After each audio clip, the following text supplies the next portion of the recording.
وزیر اعظم عمران خان مسئلہ کشمیر اقوام متحدہ کی جنرل اسمبلی میں اٹھانے کا اعلان۔ اسنا کنونشن سے خطاب میں کہا، مقبوضہ کشمیر متنازع علاقہ ہے، وادی میں 28 روز سے کرفیو نافذ ہے، حریت قیادت اور ہزاروں نوجوانوں کو گرفتار کیا جا چکا، نازیوں سے متاثر جماعت انڈیا پر قابض ہے، بھارت فروری جیسا کوئی ایڈونچر پھر کر سکتا ہے، بھارت نے کوئی ایکشن لیا تو پاکستان جوابی کارروائی کرے گا۔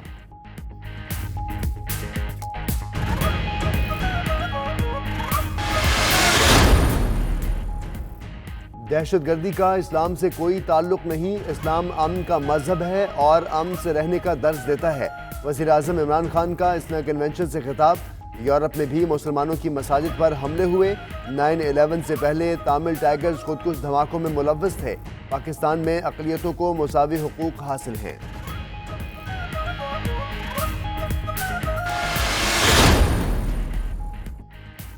ڈیموکریٹ رہنما برنی سینڈرز کا بھارت سے مقبوضہ کشمیر میں کرفیو فوری ہٹانے کا مطالبہ۔ اسنا کنونشن سے خطاب میں کہا کہ مقبوضہ وادی میں مواصلاتی نظام بحال کیا جائے، سیکیورٹی کے نام پر کریک ڈاؤن کر کے کشمیریوں کے حقوق چھینے گئے، کشمیریوں کو طبی سہولیات بھی میسر نہیں، مقبوضہ کشمیر میں بھارتی اقدامات ناقابل قبول ہیں۔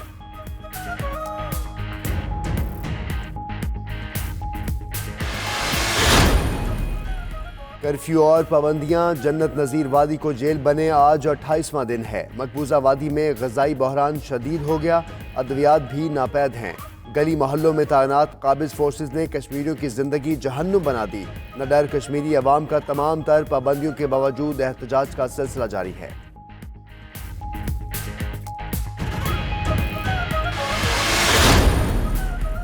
ہر خطرے سے نمٹنے کے لیے ہم وقت تیار ہیں، army chief general Qamar Javed Bajwa کہتے ہیں، پاک فوج ثابت قدم، آفیسرز اور جوانوں پر فخر ہے، وہ قوم کی توقعات پر پورا اترے، انسداد دہشت گردی آپریشنز نے پاک فوج کو سخت جان بنا دیا، سپہ سالار کا کور ہیڈ کوارٹرز لاہور اور پاکستان رینجرز پنجاب کا دورہ، سرحدی صورتحال اور آپریشنل تیاریوں پر بریفنگ۔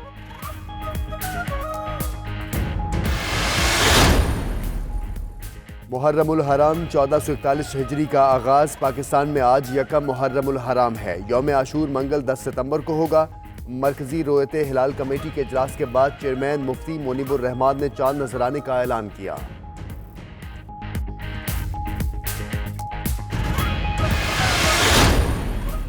اور امریکی ریاست ٹیکساس پھر گولیوں کی آوازوں سے گونج اٹھی، مڈ لینڈ اور اوڈیشہ میں فائرنگ، 5 افراد ہلاک، 20 زخمی ہو گئے، پولیس نے ایک حملہ آور کو گولی مار کر ہلاک کر دیا، دوسرے کی تلاش جاری، کارروائی کے دوران گولیاں لگنے سے 3 پولیس اہلکار بھی زخمی ہوئے ہیں۔